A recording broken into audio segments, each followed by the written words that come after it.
Hey out there, everyone. Thanks for joining us.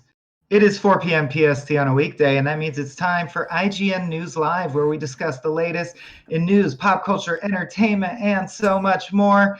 I'm your host for the day, Michael Swain. Joining me are my compatriots, my cohorts, the beating heart that lives in my chest, my fellow IGN staffers, representing editorial and the news side of things, Matt Kim. Say hey, Matt. Hello. Hi. We also got Josh Dew holding down the social front. Like and subscribe. And providing Overwatch, which is a bit of foreshadowing for the show today, and just keeping us generally in line. My good friend, Dustin Legary. I'm remaining Valorant with the Switch. I don't know what that word means. We're in the pocket. It seemed like it worked. Yeah. Neither do commenters. It's a serious question, because valorous is a word exhibiting valor and bravery. Valorant, I think, is new. Yeah, a lot of people are asking about Valorant. What is Valorant? Valorant, it's one of the biggest games on Twitch right now. Before the show started, it was sitting around 1.4 million concurrents. It's the number one thing on Twitch. A lot of pro players are going to play this game, and what it is you can see James Duggan's mini preview over on youtube.com/IGN right now. But basically, it is Counter-Strike meets sort of a Team Fortress 2 style game. Very, very high-level gameplay is involved, and I'm just going to show you the footage. Sure. So instead of trying to explain, oh my goodness, I left. Sorry, I did a joke last episode and I left it up there. Let me fix this really quick. I like jokes. Yeah. Our run a show popped up there. Let me transition back to it really quick. So gameplay wise, it definitely has a unique style. Mm-hmm. And a lot of people are loving it. I've played it. And You've been playing in the closed beta, yeah? Yeah, I've been playing in the closed beta. We're trying to put together some features about the heroes and how they operate and everything. And for me, I'm more used to faster paced games. I'm not very good at this one yet. Let's be honest. I'm not good at most games. So it's rough for me. I need to learn the heroes. I need to learn how to utilize the tools at my disposal. And that's sort of where I'm at with it right now. I'm really trying hard to give it a chance, but it has been hard for me to get into. If you're a Counter-Strike fan, like some of the people who've gone to go play Valorant Pro, they're Counter-Strike fans or Counter-Strike pros who have now gone into this game full time. And anybody who likes Counter-Strike seems to love this game because it's just hitting that sweet spot of high-level gameplay. There are different. Oh, go ahead. Sorry, go ahead. No, go for it. I was just going to say we have some cohorts who love it. I know Nick Lamone in LA is kind of obsessed with it right now. You mentioned it being slow paced. Can you unpack what that means to you relative to some other shooters potentially? Yeah, I mean, there's no running mechanic. It's a lot of, like, as you see here, it's slow paced. There's actually a walking mechanic that totally mutes your footsteps. So there's a lot of strategy involved with how you engage in each encounter.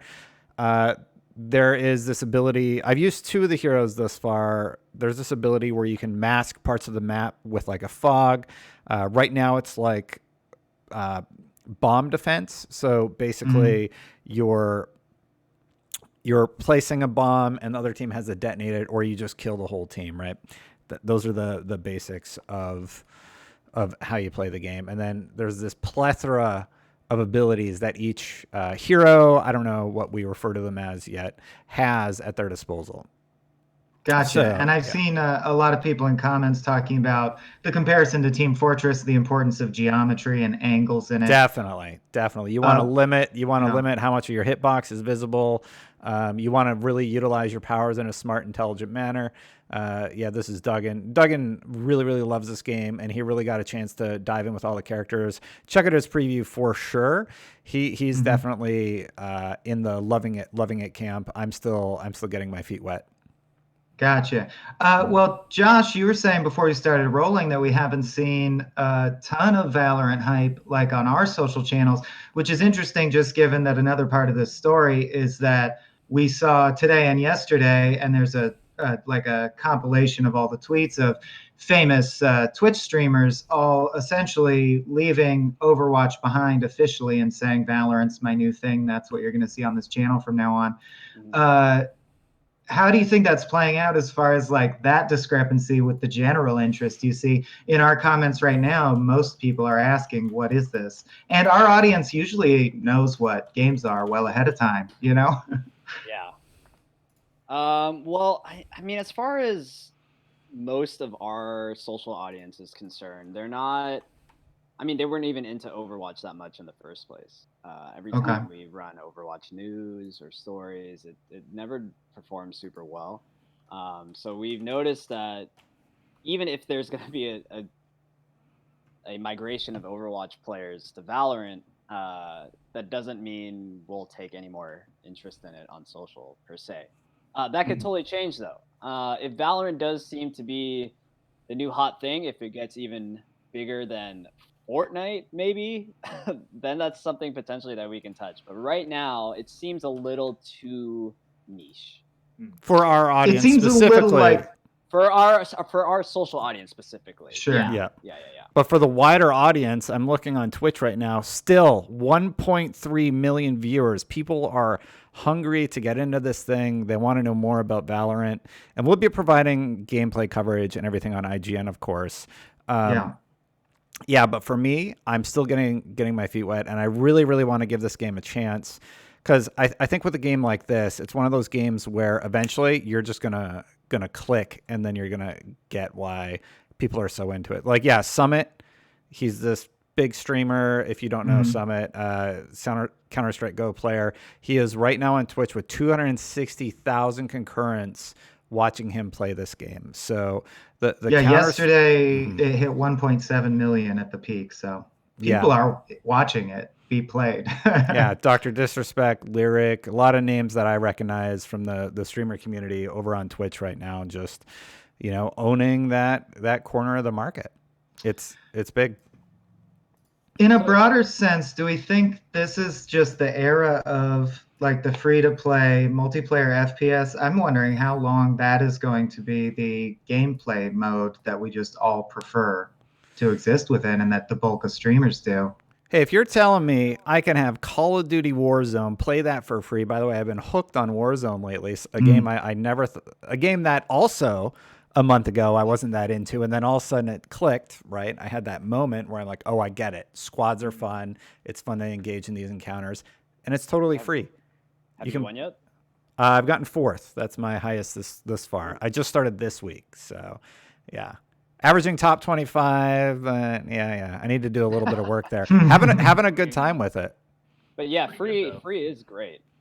I could see like the barrier to entry to games is probably it's like the hardest thing for a game to get popular is because you have to buy it. You got to like fork over the money. But if it's free, like I think the more people are more willing to try it out, more people are going to play it, the more popular it'll get. It just snowballs from there. I mean, I'm wondering how much the popularity on Twitch relates to how limited the beta is. You know, aren't codes hard to get by? Absolutely, yeah. They're only letting in, you know, specific people so that they're able to just make sure they're all real accounts. For example, they did their update today after their first day in the public beta, and they basically said, hey, if you're selling an account, we're just going to straight up ban you. So don't do that. They're de-incentivizing people from doing that because I assume they're going for a lot because people are very hungry about getting into the game. Yeah, Fortune comments says the Twitch stream numbers aren't accurate because so many people had fake accounts trying to gain access, and I believe that could be true. Yeah, there is an incentivization also. You need to watch 2 hours of content with your account in order to be given access. So that is really interesting for the thing that Fortune just pointed out, because they are inflating their viewership by doing that in some respect. I didn't even think of that. That's a good point. Yeah. Yeah, so you need to link. You need to create a Riot account. You need to link your Twitch account, and then they said you need to watch around 2 hours of Valorant gameplay in order to be given access. That's nuts. That's like if Netflix asked me to watch 4 episodes of Tiger King if I wanted to unlock the West Wing. Yeah, that's very odd. It also reminds me of like getting a ticket and having to do traffic school, and you're at work and you just leave it playing, and then you're like, what? Yeah, don't hit people. A, D, E, good. Yep. Very weird. Like, It's like free marketing as well. You yeah, know? for They're sure. not even. You can't. They're not even buying these numbers. They're not fake accounts. Like Right. people just have to watch it if they want to play it.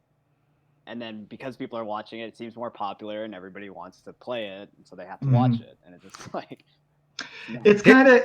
I recently Googled out of curiosity what's the most viewed tweet of all time. And it's a guy saying, it's some billionaire saying, I'll send like $100 to everyone who retweets this. And I'm like, that's kind of cheating. That's not really what I was asking. Yeah.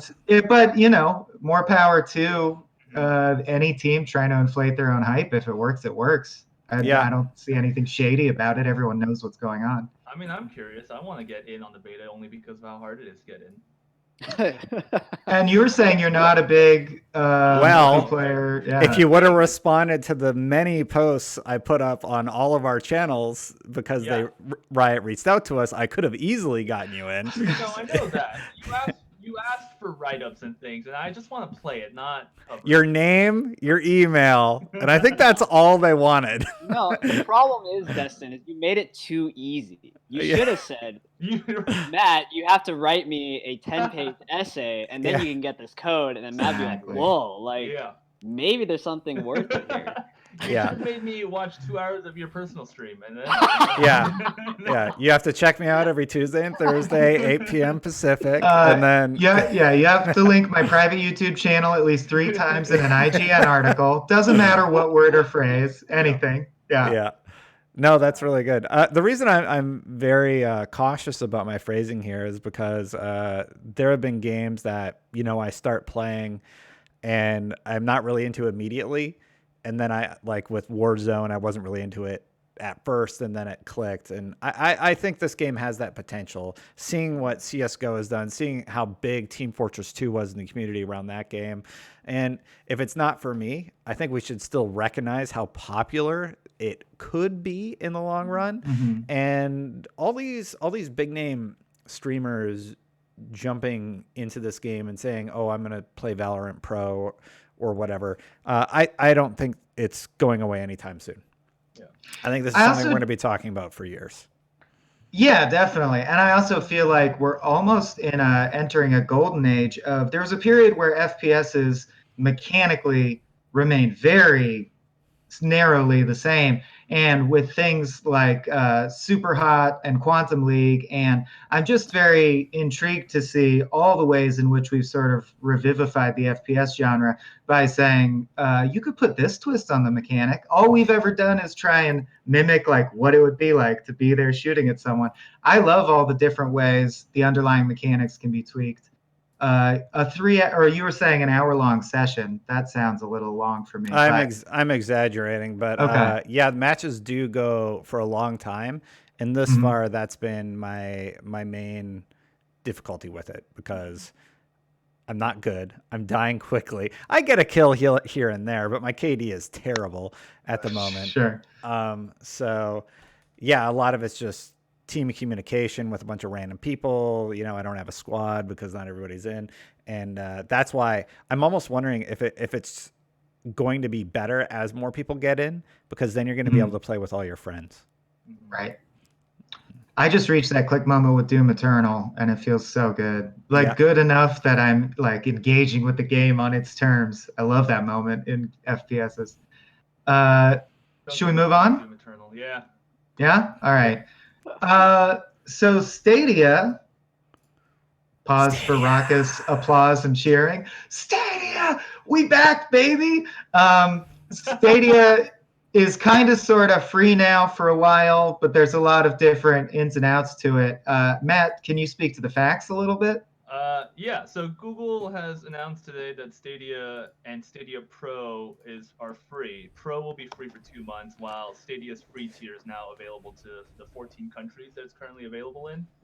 And this is a weird thing because Stadia was always supposed to have a free tier, and so this is what this is. The free tier is now out, but now because of the pandemic and because everybody's at home, Google is giving everyone premium access for free for 2 months, and then after that, it's going to be $9.99 a month. And the difference is that Premium Stadia Pro rather, gets you 4K streaming, surround sound, and a rotating list of free monthly games similar to like PS Plus and Xbox Games with Gold. The free tier gets you 1080p streaming, standard audio, and no free games. So wait. So I can get a Stadia account for free, but I still have to pay for the games. That's what they're offering. Well, you're gonna have to buy the games to begin with, because that's how Stadia works. You don't get free games as like a Netflix subscription. You have to buy full price digital copies of the That games. was always the deal. Yeah, that was Those always the deal. cheeky so-and-sos. Am I right, chat? Goodness. It's not as big a bomb of free stuff as it wants to think it is. It's just like a little bending of access to some free games. Yeah. A little tease, But yeah, there are some free games that you get, and there'll be new free games that you get every couple of months, not monthly, which is one of the big issues right now, is that there are free games that you can get with Stadia Pro, but it's not on like a month-to-month clip like PS Plus and Xbox Games of Gold. So is there a free game available now? Destiny 2. Yeah, there's so I didn't know it rotated. That is, do we know whether when it rotates if you can keep the things you downloaded? I see you can't download, right? Yeah, it's all right. I used rotate in a weird way, but it's the same thing where for a month you say you get the game, and then next month, but you still keep the game in your library if you claimed it. You do? Okay, so there is the option for people to slowly build a library, Right. like with Game Pass. The current, as of the posting of the article anyway, the current free games lineup is Destiny 2, The Collection, Grid, Guilt, SteamWorld Dig 2, that's cool, SteamWorld Quest, Hand of Gilgamesh, also good, the Serious Sam Collection, Spitlings, Stacks on Stacks on Stacks, and Thumper. I don't know those last two. Thumper's great.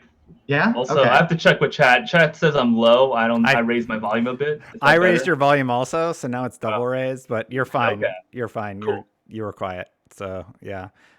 Some of those games are pretty good. So there are free games.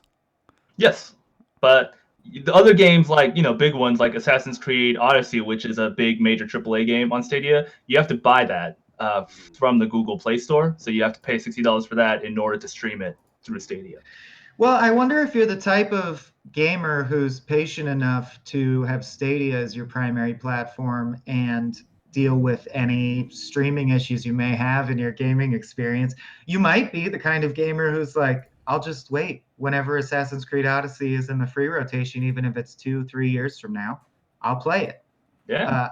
they're rare, but I've met gamers like that. Yeah. There's no guarantee. It's not like eventually Assassin's Creed Odyssey will become free through Stadia Pro. Of course. But if you have Stadia Pro, there's a chance that you get a free game, and it could be an Assassin's Creed. But, So, regardless of what we think about Stadia, I do think that this is a fairly good gesture from Google.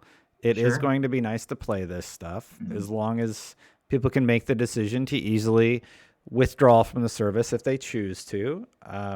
I've seen a lot of people who've signed up for temporary accounts on Twitter talking about how, man, it's really hard to get out once they get you in. And yeah, that's how they keep their business alive. Business tactic.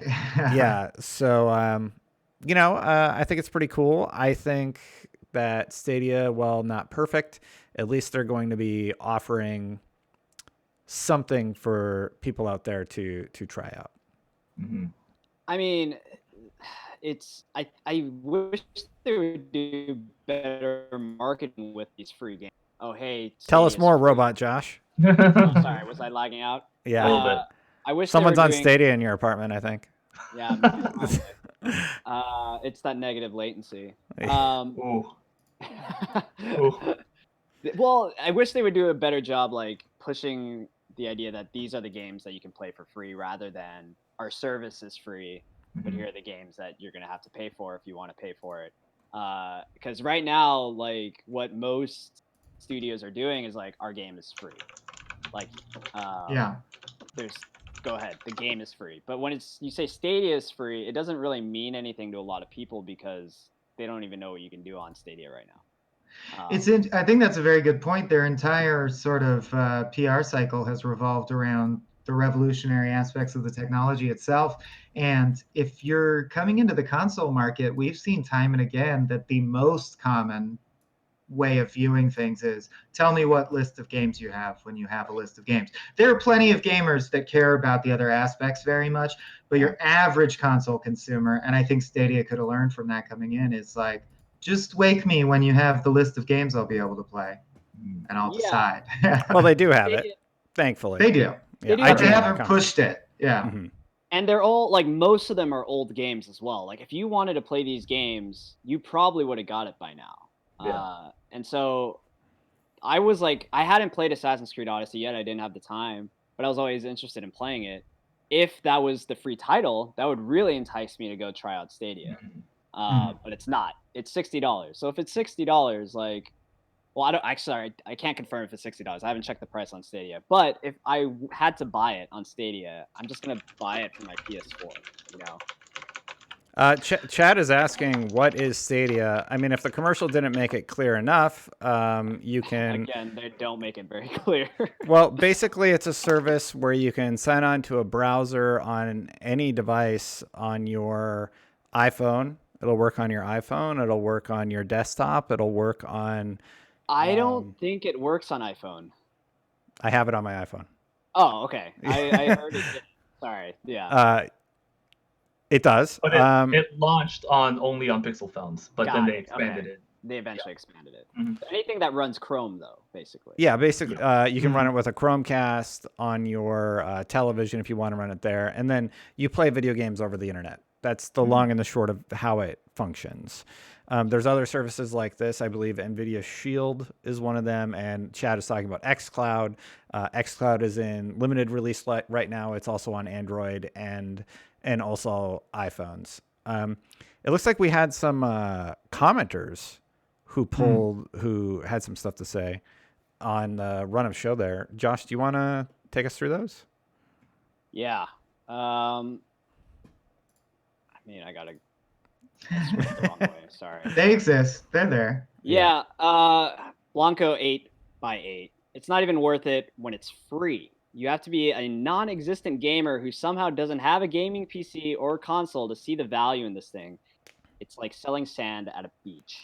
That's echoing largely what you just said, Josh, because you kind of just said the same thing. If you have a PS4 or something, why would you go for the Stadia? And I don't know. How do the rest of you guys feel about that? I do see some supporters in our live chat.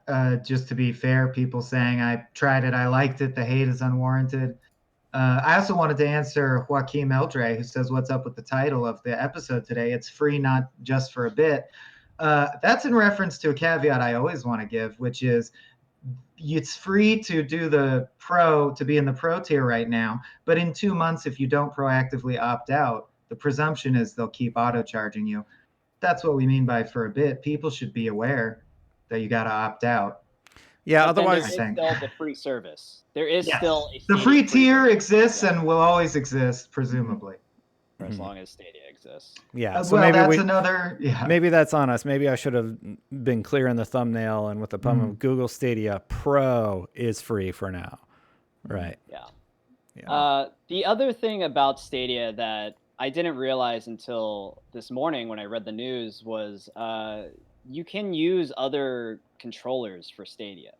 Yeah. So when I first heard about this, I was like, oh, wait, now I gotta, like, if I want to try this, I have to go buy a Stadia controller. And I looked it up and it wasn't true. Like, you can use a PS4 controller. You can use a bunch of Xbox controllers back from something like Xbox 360 you can even use. And you can also use Bluetooth via USB. It's you just can't do any of that over Chromecast right now. But if you want to play it through your PC or your phone, there are other like controller options, which is pretty cool, honestly. So if you do want to try it, don't let the controller be your hindrance. Sure. Next, it says Stadia doesn't make you wait to update games. No download times, no update times. You just open it and go. And yeah, that was one of the points they rallied around. Although I think it's interesting that the next gen of consoles might also be able to achieve something similar to that. No, they're actually doing that. They're using the power of the cloud, right, Matt Kim? Yep. When we had Phil Spencer on IGN last week for an interview, he said that they're going to leverage xCloud as a way to bridge the gap. So even while the game is installing in the background, you can stream the game until the download finishes. And that's a way for you to not have download times or install times for new games on Xbox Series X. And PlayStation Now also exists, and there's no reason why they couldn't also leverage that technology. Although Sony hasn't announced anything of that sort yet. Gotcha. Yeah. But yeah, I agree that there's just there doesn't seem to be a lot of demand for a service like this. I know people personally that are interested in games, but don't have the time set aside to like have enough money to like pick up a console and dedicate that much time to make it worth it. So something like Stadia would really be great for them, but that's not a lot of people.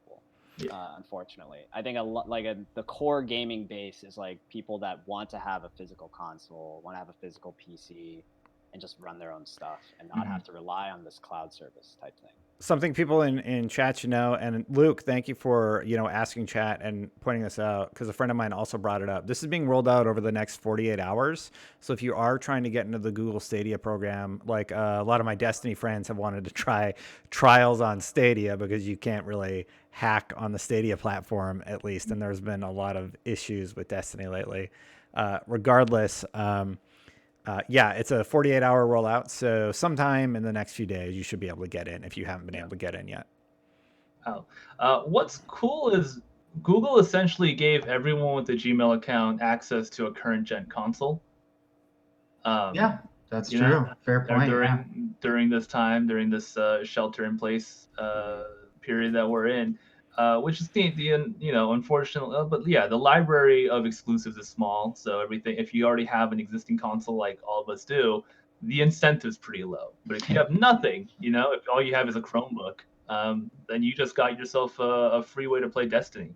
Yeah. If you have literally nothing, you just need to buy a controller of any sort. And you can play mouse and keyboard as well. Yeah. Oh yeah, that's true. Fair point. Destiny also is free to play, so I mean, if you literally have any platform, it's free. But if you only have like a tablet, I guess, then you can play Destiny 2. And that's what's exciting about the Stadia platform. Whether or not it lived up to the expectation, the fact that you can play these super high-end games on a phone or on a tablet, and a lot of these services are echoing that sort of same hope that we get there someday. Low latency, no download, play super high-end games from a server in the Amazon cloud or whatever. Oh, and we will. I feel like we're in the middle of humanity getting to that point. Like, I expect our grandkids will just call screens. Like, we'll just have indifferentiable screens. Everything's going to verge. TV is internet. It's all happening. Before we move on, we had a really good question over on YouTube. Anonymous Dude 123 said, IGN panel, what Dream exclusive game that suits the timeline do you think would put Stadia over the top? Is there a game? What was that, Matt? It'd be a Stadia exclusive, is what? Like if somehow Stadia bought the exclusive rights to a title. Oh, okay. Super Mario 64 remastered. Honestly, that would put them over the top. Absolutely, honestly, that would do it. I'm trying to. What does Google own any gaming IPs? Not that I know of. Here's the thing about that question. I think it would have to be a new IP. I think it would have to be absolutely fantastic, and I think that is the only way that Stadia would be put over the top. I don't think it could be something existing, because if it's existing, it's not going to be a Stadia exclusive. It would be cross-platform. Any developer would be pretty crazy to launch exclusively on the Stadia platform due to the install base. It's just it's low. So yeah, Google does have a Stadia. Studio. But if they had an exclusive Telltale, that could do it for me. There's things I could see happening. A turn-based RPG would be for me. A turn-based RPG would almost be perfect because you get great storytelling. You don't have to deal with latency problems, and turn-based RPGs are just the thing that I would love to see more of. And hi, Paris in chat. Good to see you. Yeah, that's actually a really good point. Eternal Blue remastered would do it for me. I'd buy it for that. that were exclusive. There you Chrono go. Trigger. Yeah. I kind of want to go back to like what Swain was saying earlier. Like this is kind of the future that we're moving into, and I kind of want to like state that I don't hate the idea of Stadia. Like if it worked really, really well, then I would be totally into it, and I would not care about.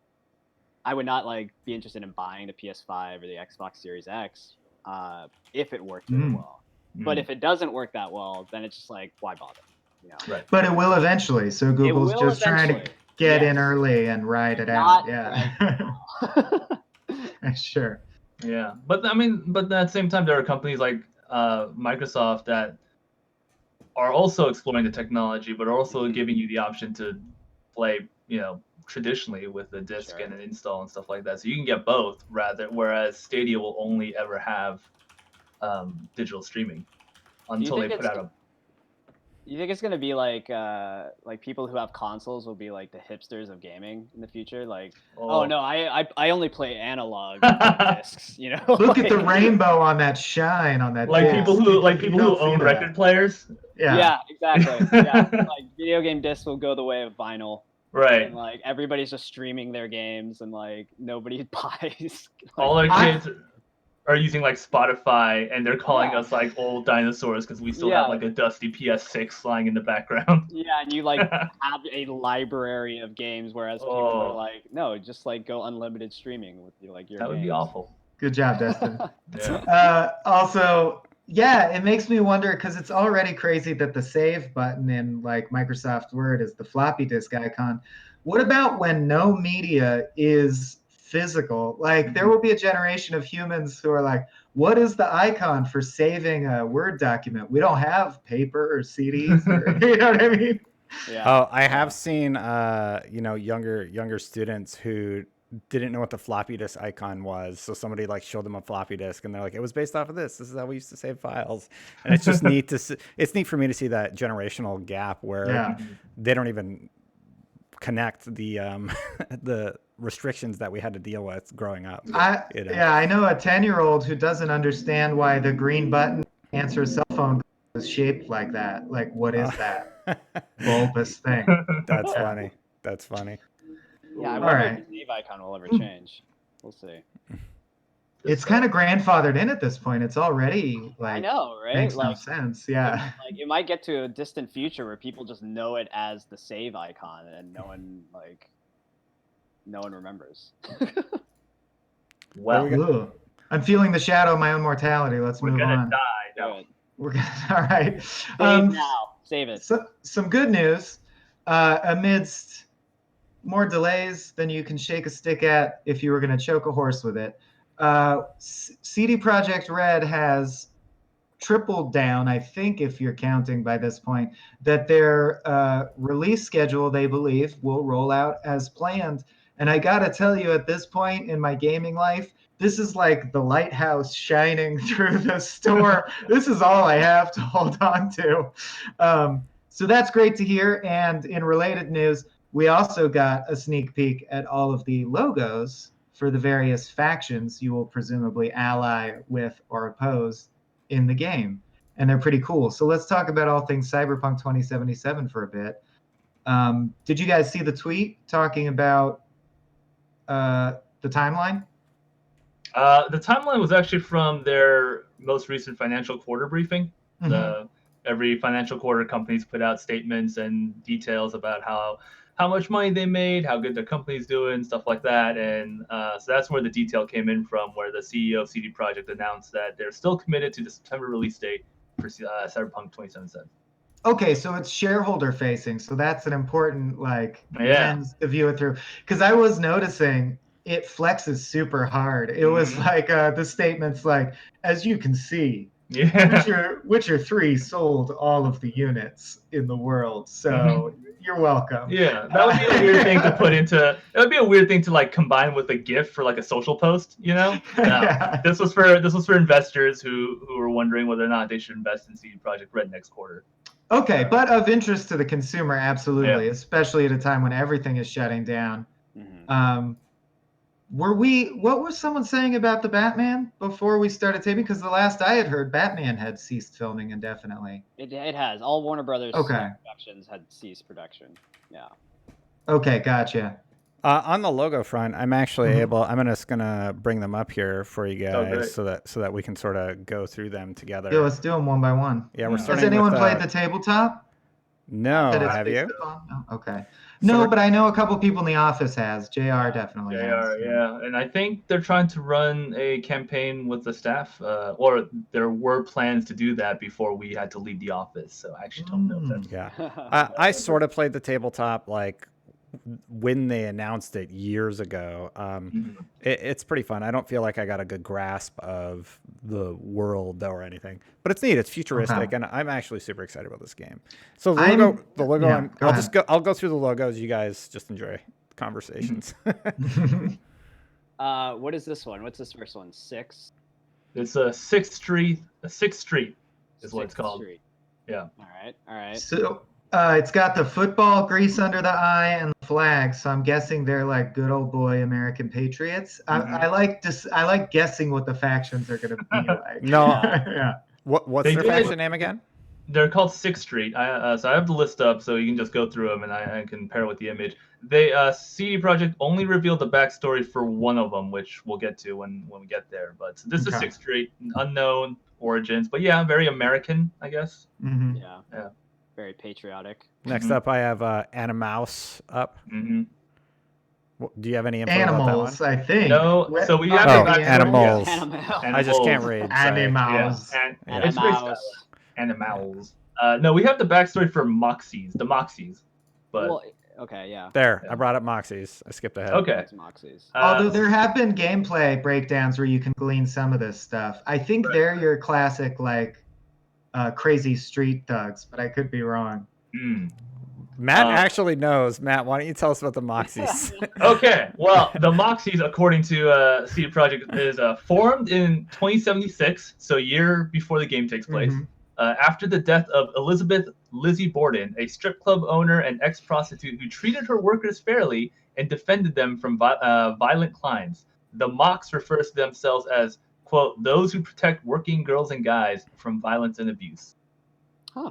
Okay, so the gangs can be good. That sheds some light on the structure of the story. I mean, I feel like everybody can be good and also be a little bad. I feel like that's kind of like whole angle of these games.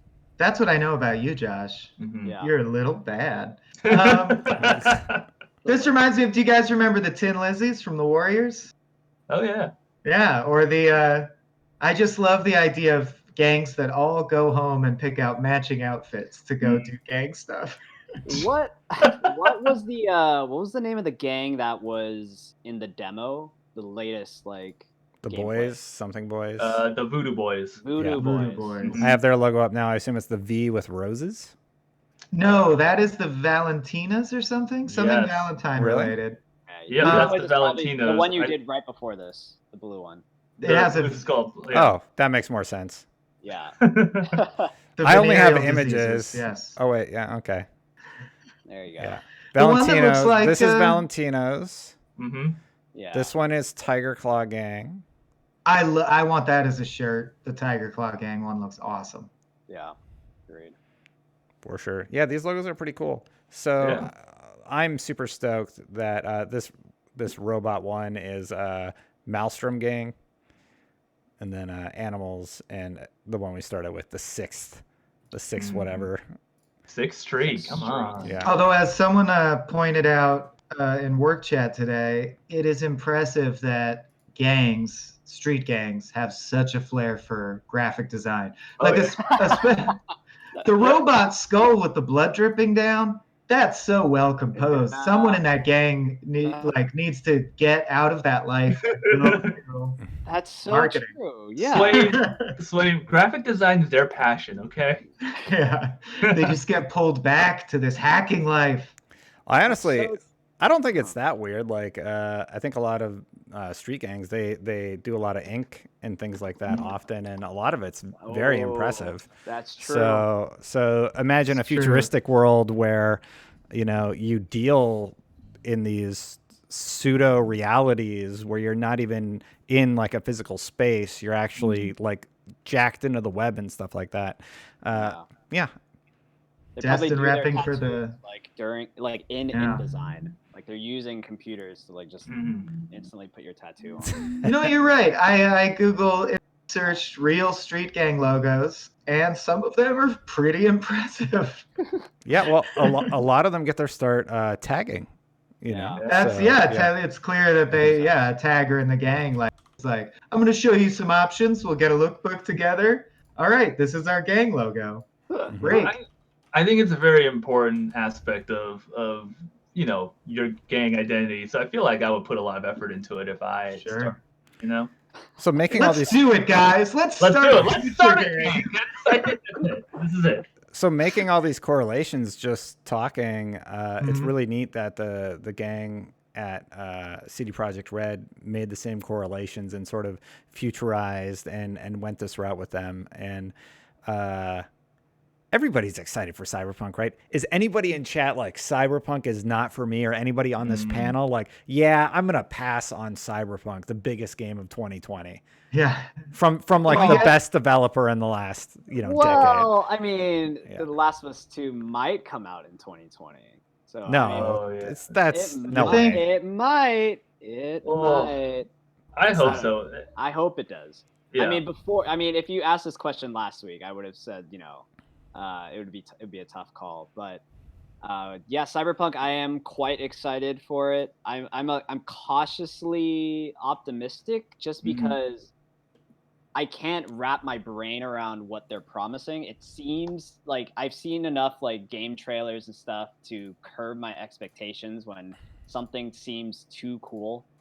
I've had my heart broken a lot and my trust betrayed. So there is a lot of Cyberpunk that I'm like really excited about, but I'm just a little scared it's not going to meet that expectation. Yeah, it like Saints Row, they almost got GTA perfect on their first try, but it wasn't until like Saints Row 3, Saints Row 4, where they kind of made it their own, that they really owned it. They did really well with Witcher 3. This world is just so massive, and they have so many tech things to address. I have a lot of faith in CD Projekt Red, but I definitely understand your hesitance and responsible nature of cautious optimism, So I can see where you're coming from with that. Yeah, Game Honestness in chat says it's been way too hyped, in my opinion, to be honest. Like, I understand anyone who wants to be cautiously optimistic about anything exciting, but I would say the number of contrarians or people who are like, no, I'll pass, are limited. It's peak hype right now. Yeah, and that's dangerous. That's dangerous. Well, I was gonna say they can only lose or fumble. Yeah. That's true. It's gonna be hard for them to exceed people's expectations now. That's the thing. That's what we like to see, but like for expectations to just be met or under expectations, it's much more likely. You could make the same argument about Last of Us Part 2. They posted a GIF where Ellie jumped into some snow. And I remember everybody on Twitter was like, oh, snow physics, thanks for showing us nothing. And I was like, what is wrong with the internet? Like, where are your expectations held? Right. I think Cyberpunk's going to be absolutely fine. I think it's going to be a good game. And just like GTA, right? GTA constantly exceeds their expectations. And after Witcher, I think they're poised for success with this title across the board. Are any of us big Shadowrun people? I was back in the day for sure. Nope. I'm not. No, sorry. No? Okay. All right. Why do you bring it up though? Oh, because that's the other notable like cyberpunk nerd property that has had a series of RPG games that's like the same kind of vibe. Dystopian Blade Runner-y future. You plug a thing into the back of your head and you go into cyberspace. And they were some of my favorite like overlooked games throughout the years. So I feel like Cyberpunk as a genre still has room to be tapped in this big AAA way. It's just a reason it got me excited. I'm like, Shadowrun is back in this form. Right. In my life experience. Yeah. Not a Shadowrun guy. Do you guys know about Netrunner?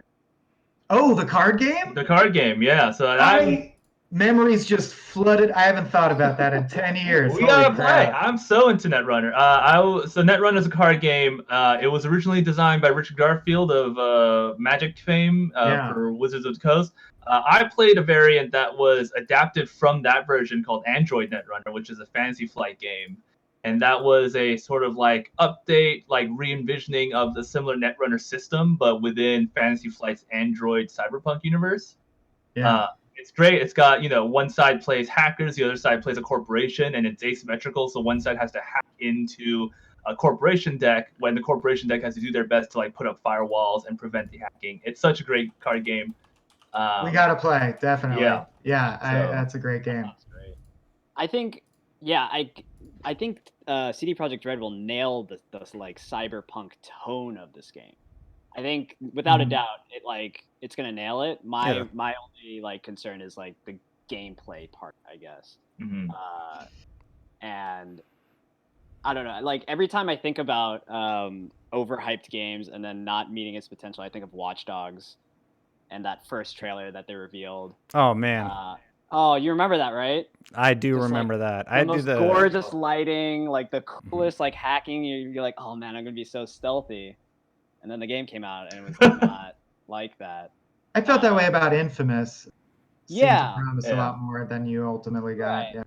I mean, there's all these games that in the past that have overpromised and underdelivered, and it's. I think it's not the. I don't think it's a wrong decision to think about it that way towards Cyberpunk. Can you name me a few from CD Projekt Red? That's what I mean. Like I was gonna say that is because it's CD Projekt Red and they've only been putting out bangers. It's like, well, I mean, how can you not trust them? Witcher 2, maybe. I mean, they over delivered with Witcher 3, so maybe that's right. So they are at the top of their game right now. So it's hard for them. It's hard to imagine that they would fumble at this stage. And all their marketing just feels like they're so confident. Like it feels very like, dude, it's gonna be sick, dude. But that's also what they would say if they've played it and they're like, hey, you guys, this turned out pretty sick. It could be true. Matt, can we see the bottom line of your shirt? Chat wants to know. Hey. Anyways. Nice. But yeah, it's gonna be good. I think I'm excited. Yeah. I think we're all excited. Should I take us? If it's not great, we can all go to space. Yeah. There we go. Thank you. I was waiting for the segue. I don't know how long we'll be able to chew on this. It was a bit of a slow news day, peek behind the curtain, but something that happened. Space Force. Remember when they said they were going to make a sitcom about Space Force? Hey, topping that, remember when Donald Trump said there was going to be Space Force? It's like there's been so much stuff since then, I barely even remember that. But he did. Steve Carell co-created a show about it. For a long time, all we had was a teaser that really showed us nothing but a shot of the Earth from space. Now we have some promo pics and a cast list. And I got to say, if you couldn't tell, I'm pretty cynical about the show as a whole. It's a Netflix joint. But I will admit the cast is incredibly stacked in a very appealing way to me. So I might be back to giving it a chance. I just don't know how relevant dunking on Space Force as a concept still is. News moves so quickly now. I mean, if it veers away from like the Trumpiness of it all, I think it would be a stronger idea. Like the more they can kind of lean away from that and just kind of do their own thing and not rely on Trump calling it a Space Force would be more promising. Was that their goal initially, just to make it a big old goof on the name of the thing? I'm sure that's how the pitch started. Well, it's set within the sixth branch of the U.S. Armed Forces, the Space Force, the newly created branch. It's a really quick turnaround, right? Because the Space Force was announced in 2017? Yeah. 2018, and then 2 years later, now there's a show about it. I'd call that a middling turnaround. You could get a show out faster than that if you had to. And if you got the creator of The Office. Robot Josh is back, everybody. Robot Josh. I knew it. Robot Josh. I got the images up here. Greg Daniels of The Office also Yes. involved. So You get him and Steve yeah. Carell, like that's instant. Like I'm sure they fast tracked that as fast as they could once they got those two guys in. And I bet that was the real pitch. And so Yeah. it raised the question for me immediately, you know, would I rather have had this or an Office revival, especially in the shadow of that piece we covered that is not fully vetted as I understand it, but a book came out recently about the making of The Office where the author claimed that Steve Carell totally would have done more seasons of The Office, and there was just a series of miscommunications or interpersonal issues that led to him not. And I don't know, as a long time Carell head, that's not what we call ourselves. What do you call ourselves? What do you call you guys? What do you Carellians. Carellians is Wow, I pretty like good. that. That Yeah. makes sense. We, us Carellians, when we meet, I think have always assumed that Steve Carell was done with The Office because he wanted to be in movies now. Yeah. And the idea that, oh no, he's game. He would do another like Office comedy.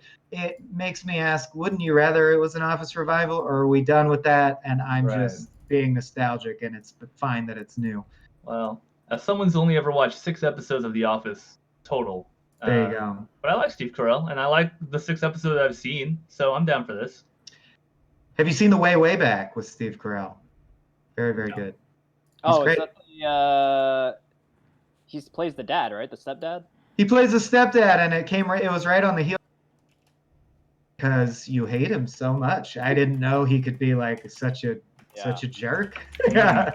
I think my favorite Steve Carell is Crazy Stupid Love. Okay. Rom-com with Ryan Gosling and Emma Stone. My favorite Steve Carell is Foxcatcher Steve Carell. It's a good Steve Carell. That's a scary Steve Carell. It was a very scary Steve Carell. It was like the Penguin Steve Carell. Destin, favorite Steve Carell? The Office. 40-Year-Old Virgin. 40-Year-Old Virgin's pretty good. That's good too, but you got to hand it to The Office. I think really the performance is next level. So I definitely think an Ah. Office revival would be too late by now. Like, Sure. I don't think this show. I'm cautiously optimistic. It's like one of those things where like, it's such a good cast. How could they mess it up? And more often than not, they kind of mess it up. But I don't think I've ever seen John Malkovich in a show before. John Malkovich is in almost anything lately. It seems like the last 5 years he just spins a wheel, man. He's in crazy stuff. He was in like the Deep Horizon one about the oil spill. Right. I don't know what Malkovich is doing anymore. But yes, we got John Malkovich. We got Ben Schwartz, the voice of Sonic himself.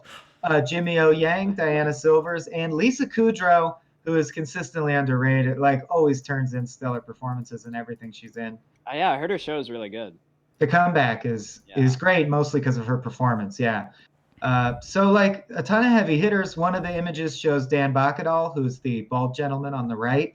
A lot of people don't know his name, but he's a very solid comedic actor. I'm always excited to see him as well. He's one of my favorite characters in Veep. Yes. Oh, yeah, that's where I saw him from. Yeah. Mm-hmm. Jimmy O. Yang's in this.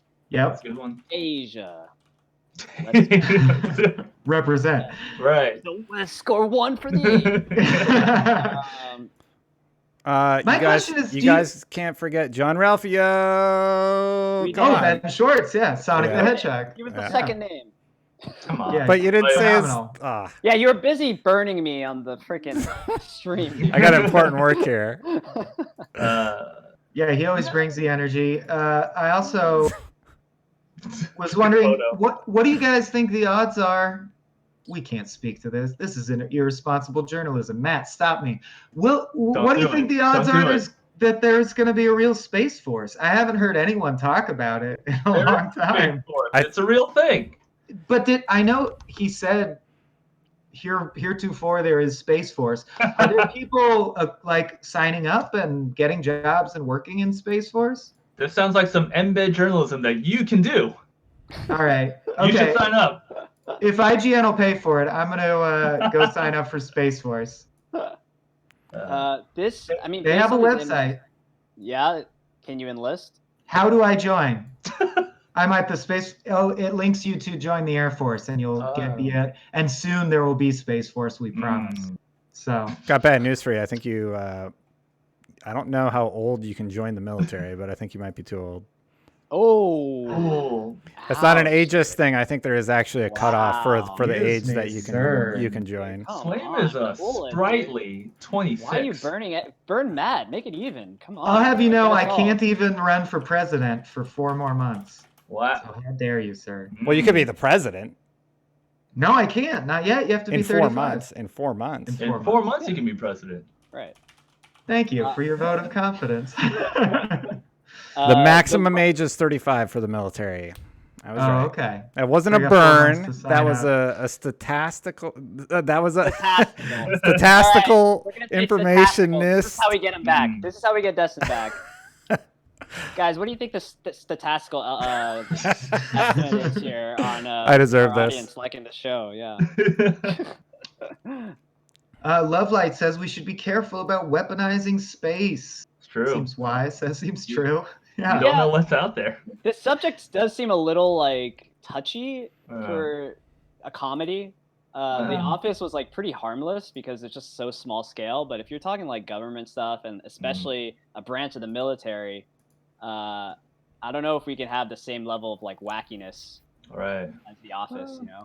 Unless they turn quickly into, look, we know that was the premise, but it's just an office comedy. Yeah. Statistically speaking, there's a lot of space comedies that have done really well. Spaceballs was really good. Yeah. I think there's an HBO series that's going to take place Avenue in space. 5. Yeah. It's already out. Yeah. Yeah, I think Avenue 5.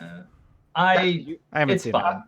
It's okay. It's fine. It's fine. It's It's all not right. as good as Veep. I think. Yeah. But it's fine. If you're itching for a space comedy, I think. Yeah. It's If you like satisfying. beef, it's in that general area. Yeah, Fort- Iannucci. Paul Everett points out the Orville. Also Oh, I heard solid that's if good, you're yeah. looking for Oh, I didn't sci-fi think that's comedy. good. Yeah. Fortune's wondering how old I am. I'm 38. Fortune, I just had my birthday on Friday. You can be president. And Hey, you can be president. I can't. 'cause Clearly, anyone can be president. I don't think I can be because I'm an immigrant. What? Where are you from? Canada. I was born in Canada. I lived there till I was 12. So like I'm a naturalized citizen. That didn't stop Ted Cruz. There's nothing I don't natural know the about Ted rules. Cruz. Well, Yeah. I mean, a lot of things stop Ted Cruz. Can't keep him down. Naughty. Sorry, it's getting too spicy. I'm gonna take us out of the week and mention that someone in chat brought up Summer of Gaming, which is a handy reminder because we are supposed to plug it. We don't know the full shape of it yet, but Summer of Gaming, if you haven't heard, will be an event where we bring you ongoing streams, events, and news around all of the sort of big gaming announcements that we won't have condensed into a handy E3 this year. So look for more elaborate information about that as it unfolds. And I have also been asked to say that you should stick around after IGN News Live because I'm going to read the copy Ryan Duncan sent me, even though it's mediocre at best. Because Ish is about to get real. That's right. That in the copy? Ish is about to get real is in the copy I was. 8:30 p.m. Eastern Standard Time, 5:30 p.m. 5:30 Pacific Standard Time. Sorry, statistically, you could join us for a second screen appearances. This is all falling apart. Nailing it. I'm gonna, in my own words, we Okay. have an ongoing series called Watch From Home. There's a new episode at 5:30 right after this, same place on all of our platforms. It will be live. Myself, Max Scoville, and Clint Gage will be screening and chatting about Bad Boys, celebrating the 25th anniversary. It, of course, stars Will Smith and Martin Lawrence. And that's called Watch From Home Theater. So look for that right here in about half an hour. Someone slacked me something else to say. Oh, it's Destin. He's handsome and his Twitch channel's dope. Oh, thanks, Swaim. And if you want codes to Valorant, you only have to watch 6 hours of Yeah, stream. just check me out. 6 hours, you'll get your code to Valorant. This Thursday.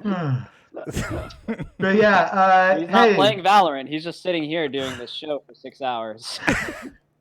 Thanks for joining us. We loved having you. Let's go around the horn and give our social handles. I'm at Swaim_Corp on Twitter is my main outlet. Mine's just my name, Destin Legary. I don't really tweet that much lately. Mostly I just play games and coordinate stuff for IGN these days. That's good too. Matt? You can get me at Law of TD on Twitter or just Matt Kim, but I'm not the band.